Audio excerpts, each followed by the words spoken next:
Now, this week's SmackDown was not exciting at all, to say the least. There really isn't much that stood out for me, but the things that did or that I have thoughts on, I will touch upon. Like straight away, Damian Priest and Aleister Black, they need to find a conclusion to this rivalry. Mind you, I think this rivalry has been pretty good, but it just feels like it's been dragging for 2 months now. Cody's in desperate need for new blood, which is something I'll talk about soon enough. But the winner of this feud can move on into the WWE Championship picture to give Cody Rhodes a brand new rivalry. But if WWE was smart, they would have already had them around the championship and have them consistently interacting with Cody Rhodes, with your Drew McIntyres. 1, it would have added nuance to Cody Rhodes' reign. And 2, it would have gave Aleister and Damian a break from being directly tied to one another, allowing this rivalry to go on as long as it has without feeling like it's overstayed its welcome. So what I'm suggesting, the first SmackDown of the year, just give them a match, and not just any match, a match with a conclusive stipulation. Literally just let them murder each other and allow the winner to move on and upwards. And the United States title picture, Melo, Ilya and Tommaso, they need to have a triple threat match for the United States title. Sure, once again, you can save it for the first SmackDown of the new year, but it needs to happen. You got a good thing going in the United States Championship division. Let's keep that momentum going by heating things up. We don't have to be waiting till Mania for Melo to be winning championships to win the United States title. That mindset around the WWE right now just makes me want to vomit. It doesn't need to be Mania, Rumble or SummerSlam for you to change championships and advance stories. Let Melo pick up the United States title as early as January. Jade Cargill, my bae, my baby, my queen of the ring, my champ, stop doing this shit. This ain't working for me no more. It was okay for 2 weeks, but it's old now. Leave the United States title contenders to sort out their own shit. At first, I felt like you was going to take the United States title and become couple champ Cargill, but now I'm unsure of the direction they're taking Jade's title in, and that bothers me. Granted, it is December, and December is notorious for shit booking, but you got your championship on November the 1st, so you nearly done a whole 2 months just walking around as champ, G-checking mid-carders. Not that I don't get it, it's Jade fucking Cargill. The main eventers would feel pressed by Jade Cargill. I'm a man with testicles, and I would feel slightly pressed or intimidated by the Storm Jade Cargill, but it's ran its course. Have a good ass street fight with Meechin, put the title on the line, have fun with it. I feel like Meechin is so underrated, and I feel like she could take Jade to a career highlight match, the same way she did Jada and the same thing she did for Chelsea. But after this, the tag team division need to free up some of the main eventers, because Stephanie and Jade's title reigns are suffering. They're coughing up blood anime style, and they need some serious help. Speaking of the women's tag team division, now Nia Jax is one of my favourites. Yeah, I know. Boo me.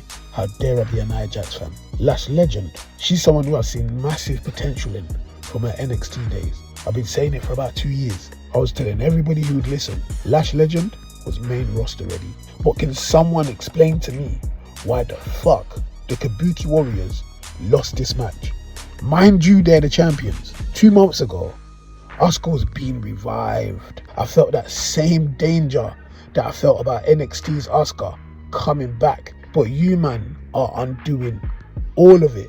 Like, for the love of Asuka, whatever it is you guys are planning, can we just make sure that the Kabuki Warriors retain in a convincing fashion? Because we need something to balance out these weeks of bullshit that you've had them be subjected to. Now, Cody Rhodes, he ain't a Boy Scout no more. He got some balls. He's truly tapping into his inner heel. He's out here doing home visits in order to get to his ops. Like, deep it, we really got YN Cody before we got GTA 6. But the balls on this man. He told Nick Aldis to his face, I don't work for you, I work for the people. And whilst I'm the WWE undisputed champion, you work for me. Everybody's just out here loosely disrespecting Nick Aldis these days. It come like they've forgotten the name Magnus. You got Drew McIntyre just extending his authority each and every week, cornering him to have him make big moves. Like now Drew can only come back if he apologizes to the ref. I can't remember his name. And of course, he has to pay a hefty fine. Now Drew's saying he's only coming back if he gets to pick the stipulation for his one-on-one WWE Championship match against Cody Rhodes. And I feel like it's about time that Nick Aldis crashes out and shows these men really what's up. Okay, so boom. This stipulation, it hasn't been selected yet. But when it does, I'm begging you, I'm pleading with you, can we just let Drew win? Cody will be okay. He will be okay. Like, look at the GOAT, John Cena. He caught his 17th World Championship this year at WrestleMania. How do you think he got to the number 17? He had to lose 16 times prior to that. The same thing for Edge, Randy, Triple H, Ric Flair, Lesnar, The Rock, all double-digit world champs. They had to get their ass whooped in order to make that a reality. So stop being bitch made, let Cody drop the title to Drew, and allow Cody to just chase for a while. It would be fun to see. And let's just be fucking honest. There is no one more deserving of a world title run right now than Drew McIntyre.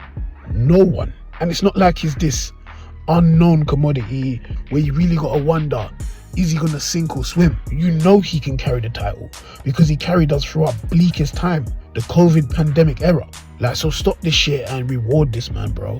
Because like, Cody has beaten him 3 times this year alone, and now I gotta watch him beat him again. No, stop this. Make this shit compelling, please, I beg you. And then finally, the White Six versus the MFTs. The truth is, I don't give a rat's ass about either one. Night and day considering how I felt about the Whites when they debuted and massacred the entire WWE. But we don't get to choose our thoughts, and we don't get to choose our feelings. But if I'm going to be objective, the MFTs and the White Six, they done good this week. I think Solo is an underrated talent, I'll be real. But I'll talk about that in depth elsewhere. Solo making references to Bray Wyatt constantly is low hanging fruit, but it's also fantastic. It gets us to react, which is the whole point of why he's out there in the first place. And I'm a man that always enjoys a good brawl on WWE television, so I enjoyed this brawl.